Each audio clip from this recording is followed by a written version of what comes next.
Hello, everyone. This is Loretta Sternowski from Remax Fine Properties, your Canadian realtor in Arizona. And it is a hot one out there. So today we have a very timely guest. We have Kyle Hollenbeck, and he's talking about his company, which his product is definitely one of my favorite products. Kyle, can you tell us about your product? Yes, absolutely. Thank you for having me. We have a company called AZ Lemonade Stand. So we started in Arizona. My business partner, Chef Tommy, and I are locals, born and raised. And we owned a food truck where it's called Aioli Burger. We have a location on 32nd and Shea. So we started out with food trucks, and we always sold lemonade in a mason jar. And COVID happened where food trucks slowed down, obviously. People couldn't gather, and we had to get creative, and our entrepreneurial minds kicked in, and we rolled out several different types of businesses over those years of COVID, and lemonade was the one that really stuck, and we're in the lemonade business now. And it's such a good product for where we live. Absolutely. And we're seeing a lot of success outside of the state too now, which is I was going to say, but who doesn't like lemonade, especially in the summer? Helps a lot here. My best friend lives in upstate New York, and he works for a beverage company, and they have 4 months out of the year where people want to be outside. So we're very fortunate here with how much people want to be outside when in Arizona. No doubt. So let's go back and find out a little bit about you. What's your background before the food truck? Absolutely. So I started in working in restaurants. If you remember my Big Fat Greek restaurant, that was one of my first restaurant jobs. And I got Tommy, my business partner now, his first restaurant job. And, we always enjoyed the restaurant business. My dad was in it. I thought I would avoid being in it. Got into sales for a while, worked for companies like Yelp.com. And we thought, hey, it'd be cool to open up a food truck. And Tommy went off to culinary school when he moved back. I always say I tricked him into opening up the food truck with me. He could have went and did anything. He was a hotel restaurant management degree. He went to the Culinary Institute of America in Hyde Park, New York, and worked at the Greenbrier in West Virginia. Every sitting president has stayed there or something like that, or a lot of them have. And he probably should have went to New York and worked at some white linen, nice fancy restaurant. And I told him, hey, why don't you come back and we open up a food truck? And sure enough, he did. And we kind of grew everything from there. We just started with the one truck. And wouldn't you agree that kind of the birth of the Food Network kind of changed how food trucks are, how people view them? I think it's brought a whole new class it up feel to food trucks. Yeah, I mean, we do 150 weddings a year. We have multiple brands. I mean, the movie Chef came out, I think we were year 2.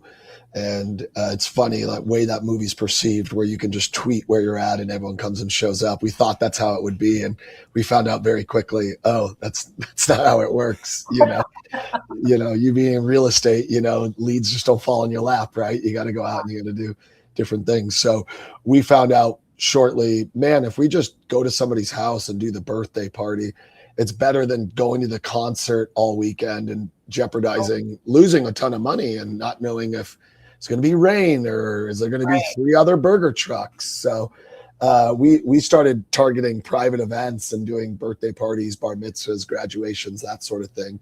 And then we rolled into corporate, and it's been a blessing, what we've done, and we're appreciative of it all. Have you done a real estate broker open?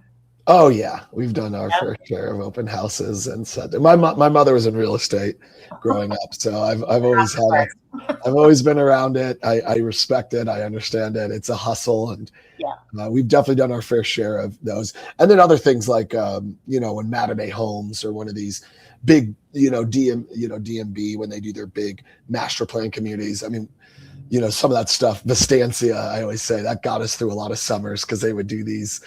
We'd be at each like subdivision, be at a Shea, be at a Mattamy, and we would have a food truck at each one, and they would do their tours and stuff. So, right. Well, it's like real estate. It's like, you never know where your next dollar's coming from. So you got to be hustling all the time, which I'm sure you've found out.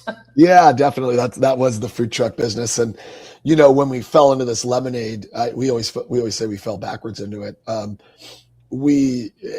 For us, I think a lot, owning restaurants and food trucks, it's like real estate. You don't know who's going to walk through the door, if you're going to get it, and the lemonade business, I don't want to say is easier. That's probably not the nicest word to use, but if you can build the brand and create the customers, it makes it, at least for you, where you're not getting calls on, Saturday nights going, hey, the food truck broke down. It's definitely a Monday through Friday gig, it feels like. Yeah. And it's that, like real estate, it's the same thing about building your brand, of course.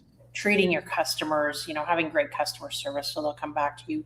Let's talk about the lemonade. You said you fell backward into that. You were kind of, were you guys just sitting around going, hey, why don't we sell this? Or how did it happen? Yeah, so with Aioli Burger, our food truck and restaurant, we had an opportunity to open up inside of a Fry's grocery store. And, we're a gourmet burger restaurant. You've probably seen Chompy's, like in the one on Tatum and Shea and different things like that. And we opened up, and they're like, well, what are you going to put in the cold case? And we said, well, we sell burgers. So I don't know. We sold our aioli sauces and burger kits, but we always put the lemonade in there, and we slapped a Aioli Burger logo on it, and we're like, well, that's not appetizing for lemonade, so let's build a brand behind it. And we're very fortunate that we had a very creative employee, Brian Johnson, who's now our creative director, and he helped us build out the brand. I think Tommy created the original logo on like paint, like this wasn't even Canva times, and we were selling more lemonade than we were selling burgers. So we said, man, what Fry's told us, hey, put a brand behind this, and you might have something. So we started doing that, and we went from 1 store to 4 to 13 to, okay, this is what we want to do. And we started self-distributing, and we started selling to liquor stores and smoke shops and restaurants. And we caught the eye of some distributors, and we started working with them, and we passed the business over to them, and kind of the rest is history from there, where we just continued to build. And we're still learning. I mean, we still make it here in the Valley, in our facility. We own a company called BLT Kitchens, where we rent to different small businesses that are food businesses. So we're official commissary, and we make the lemonade in-house, and just trying to keep up with that is always a fun challenge as well. And so did you guys sit around and like go, oh, add more sugars, add more lemon, the little taste thing before you got it right? So I'm fortunate. My business partner's a chef, and his father was a microbiologist and worked in food manufacturing. So I kind of left it to them. I told them, hey, if it's good quality, like anything we've ever done together, because everything Chef Tommy's done has been great quality, I said, simply, I'll be able to sell it. Just that makes it easier. But yes, we've gone through that. We're going through a reformulation now. We know people want less sugar and different, things. So we're trying to reformulate right now to kind of check all those boxes with not losing our, current clientele, because everyone loves it. So we want to make sure we don't overcorrect and make it taste like a diet or something like that. Yeah. So, don't ruin what you already have. Yeah, you're not going to start with saying, and added 54 grams of protein. Yeah. We're not going to be a protein lemonade. I promise you that. So let's talk about the different flavors. I mean, which one did you start Mhm. with? The original one and then move to? So original strawberry and prickly pear were always our first three. Prickly pear being Arizona made a lot of sense. It's funny, I mentioned earlier that we've expanded outside of Arizona. One of our markets was Montana, and we do huckleberry. And we're like, okay, huckleberry will probably take over. I mean, it's 4 times what we're doing in any other flavor in Montana. So as we're expanding and growing, we're kind of looking at markets, and we're going to New Mexico. I mean, you can't do a green chili, lemonade. Even though people like the spicy stuff, I don't think a green chili lemonade would go over correctly. But we're continuing to look at that and do the different flavors. But original strawberry, prickly pear, huckleberry, and mango are our core 5 flavors, and those seem to be the most popular. And then we run seasonals throughout the year. Okay. And have you branched into like iced tea or anything like that? So we did do a Jamaica for a long time. Everyone calls it Jamaica. That doesn't know how to, it's spelled with a J. So, Jamaica's popular here in Arizona. We do want to do Arnold Palmer types tea collabs. We're just trying to keep up with the current volume now because it is going so well. But I would expect to see those down the road. But, cranberry will come out near the holidays, and that's a popular one. So we're excited about that. Pumpkin spice lemonade. Everyone always says that. I don't know if we can. I don't know if we can nail that. We'll leave it to Starbucks. Yeah, exactly. So I noticed that you said that you were in the liquor stores too. Is there any kind of something on the horizon, collaborating with maybe a vodka brand or something like that? Yeah. So right now, if you go into Fry's or Bash's or some of these grocery stores, we've partnered with Diageo, and they have brands like Smirnoff and Absolute and different things where we're just a mixer. It's like a collab where we're just on the same display. Right. We went down the road on an RTD pretty far. We have one in the works, like a ready to drink cocktail in a can with our lemonade. And it's Tommy and I, and we're very fortunate. We have a lot of great employees, but projects like that, one of us has to pull the trigger. So we're both dealing with so much of what we're doing with the growth right now, where I believe down the road you will see something for sure. We're just trying to keep up with the lemonade right now. Yeah, the stuff that's in the can, like I think it's just so for summer people want something they could just have in the pool. Yes. And absolutely. I don't know. I think it's probably a great idea to do that. Yeah, and I mean, obviously, we have our mason jar that you might have seen in the market, our signature mason jar. We have our 16-ounce plastic bottle. Inevitably there'll be something. The goal would be is the RTD would be like in a can, and very summer drink by the pool, like you mentioned. So that's the hope. What's great is a lot of our distributors distribute alcohol as well, so it would be an easy thing, I think, for that standpoint to turn on. But you're talking to different buyers now, so no different than residential or commercial real estate. You have a liquor buyer and you have a non-alcoholic buyer. So now we're trying to make new connections. But that's what I love about this. I enjoy that getting it sold in, watching it launch, and then maintaining the pull through on the product and making sure it continues to sell. I love how you pull real estate into what we're talking about. I'm in sales. I gotta do something. Kyle, that all of my housewarming baskets are going to have a jar of AZ. It's great. Sure. Get them hooked. Yeah, especially if they're moving from out of state, or I know snowbirds is a big thing out here, and we love that. That's what we are blown away by what happened in Montana, and it's not easy lugging the product all the way up there. But we get it up there, and it's been such well received. We just got into Utah. And El Paso, New Mexico's next. And we're really just excited with how people are receiving it. Being a brand called Arizona, you wonder, is it going to translate, and I always tell everyone in those meetings, I go, well, Arizona iced tea is made in New York. So at least we're actually making this in the right state. So. Right. Well, I mean, as a realtor, I know how many snowbirds there are. And, people, it's hot right now. And if they're not in Arizona, they're in their homes in Colorado or Wisconsin or whatever. So I can see why having the product in those states, because they're used to drinking it and, it's seeing it, and it's kind of like, oh, that's my winter home. here's the lemonade. So it's really a novelty. So as you probably figured out, I'm Canadian. So are you going to get some of your product up north? Yeah, that's the goal. I mean, we've gotten it up to Montana, so we're close. We have to finish the Pac Northwest is really a goal. Getting into California, Texas, those are huge, moves. If you're trying to go from, being there. I have a friend and he's connected us with. I forget. I don't want to butcher it, and I forget the name, to be honest with you. But he says it's similar to Zips, but it's throughout Canada. It's a sports bar, and he knew the owner, and they tried the lemonade, and they loved it.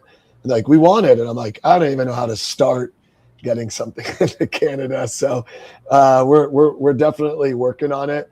I'd assume it wouldn't be till 27, 28 though. Yeah, by the time I don't think. I mean, I don't think it'd be too long. I think you're talking maybe.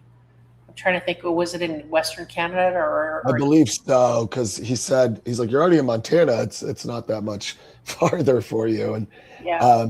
But you got to work with distributors, and you got to have a lot of meat on the bone for these distributors for them to want to take you on. Sure. We've ran into scenarios where the interesting thing with this business is distributors and chains like Circle K or Albertsons don't necessarily line up state to state. For Albertsons, for example, we're what's called Division 17, which goes into Vegas, goes into El Paso, New Mexico. But our distributor maybe only handles Arizona. So we had to go get a Vegas distributor, and we had to go get an El Paso, New Mexico distributor. Well, if you only have 20 stores in Albertsons and it's New Mexico and you're only in this area, they're going to go, well, what else do you have? Well, nothing. We haven't even looked at New Mexico yet. So it's figuring out it's lining them up. I'm very fortunate that we have a highly experienced 30-year vet in the business. I think it's no different than in real estate when you have a broker that's been doing it forever. That's why, some of these real estate agents go to companies like that. It's why reinvent the wheel, right? If you have a, hey, I've done this 4 times and built companies to exits. It's let's. I'm not sure. I don't have a big enough ego to say, well, I can do it on my own. So, and you shouldn't. It's not about having an ego. It's about being smart and doing it right. Yeah. As far as I know, Circle K is a Canadian company, so your people would probably be able to, connect you with the right people too. Yeah, the VC firm that bought them in the last 10 years or whatever it is. Yeah, they're a Canadian company. So we're already in Circle K here in Arizona. We go into Las Vegas. And we're about to get what's called the Rocky Mountain Division. So parts of Colorado, New Mexico, El Paso, and goes into some other areas that are escaping me right now. But Colorado, New Mexico, El Paso, we'll start having it in there as well, starting in July. Oh, that's great. And you've never been on Shark Tank? It's funny. Everyone says that, and we probably could have for a few of these businesses, and we probably, it's such great, obviously, publicity and stuff too. And I think Tommy and I we would do well on that. Tommy was on the Food Network. He won Chopped in 2018, and we've done enough news segments and podcasts like this that I don't think we'd be as nervous as somebody that maybe has never done that before, but. You got to have your numbers dialed in. You got to have, the ask right too. I love the show. It's our, when we're sitting in a hotel on any vacation, I mean, I always joke with my wife, I go, does Shark Tank just follow us? Because it seems like it's always on repeat, but maybe I just don't I don't have enough time to watch it at home, but I'll lay in a hotel and watch 8 episodes in a row. I'm the same as you. I really like it. I find it interesting. The whole process of being an entrepreneur and people that make it. And, there's some very, very creative, intelligent people like yourself. So now we're going to do something on the show that I haven't done before. So, which is promote one of my listings. What area of town do you live in, Kyle? So I'm current. We live in Scottsdale and Jomax. So we're in Okay. the Bentry neighborhood, I believe it's called. We Yep. just moved there recently. I had a home. The home we just left was Tatum and Jomax. So we've always been North Oh Phoenix, yeah. kind of Okay. Scottsdale area. Yeah. So that's timely because this home is in Legend Trail. So Oh yeah. Jill, my producer, he put together, I don't even know what he put together for us to promote this, but we're going to have a look at this listing. It's actually coming soon. We're getting some additional photos this afternoon, but it's going to be live on the market as of July 6th. And it's really nice because it's a single story, which if it's a snowbird or whatever, just, all your living spaces in one area. And of course, as you know, Kyle, one great thing about living north there is your views are killer. Yeah. I love our view.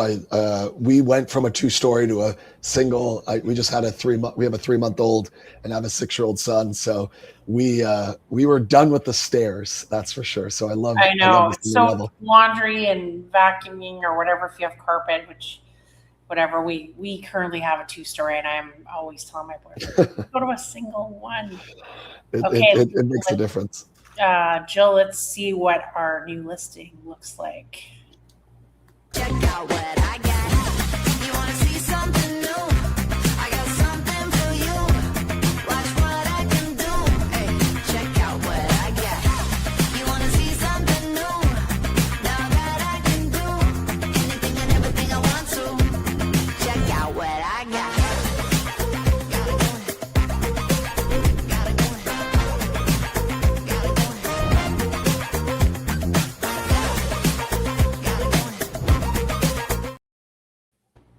That is the home. It's on 94th Street. We're pricing at $962, which is a great price point for up there. Like I said, if you go in the backyard, you have the most amazing views while you're sitting in the pool drinking an AZ lemonade. Exactly. Yeah, I love the hot tub, and the outside shower is a must too. I think that's great. Absolutely. Well, thanks so much, Kyle, for being on the show today. Of course. I'm going to connect with you later because I want to talk to you about a broker open and some other stuff. So Oh yeah. have a great rest of your day. Last question, who are you cheering for in the soccer? So we were very fortunate. We just got back from Seattle. My son's obsessed with soccer. We're rooting for USA. We went to USA Australia. It's awesome. We have a soft spot for France too. My wife is French, so we hope USA can go far, but you got to be realistic in this tournament because some of these I just read the other day only 8 countries have ever won it. And I mean, it's been going on for, I believe, over 100 years. So do you not feel like there's more people watching it this year than ever before? I think the fact that it's here and in Canada and Mexico probably has that feeling. But yes, and I think USA is a fun team to watch. Sure. I think it's the 3rd year Italy wasn't in, and that's crazy to me because when you think Italians, you think soccer. So I think wine and pasta, but me too. Yeah. Wine, pasta, and Vespas is the way to go. For sure. Well, Canada's playing in half an hour, so I'll be taking a short break from work. There you go. Another great match that's going to be on tonight is Mexico. I think they started. Yeah, it should be. It's great that I'm hoping they all can get through to this next round, and it looks like one of my real estate friends posted today on Facebook. Wouldn't it be cool if Mexico was playing Scotland in the final? Like the bars would have no alcohol left. That Scotland was fun. It was the Australians were more than nice in Seattle. Yeah. We didn't get the crazy experience that. We were with our kids too, so we weren't hanging out at bars, but it was a lot of fun, and we're excited to keep watching. Well, that's good. It was so great meeting you. Have a great rest of your day. Stay cool. Absolutely. Thanks.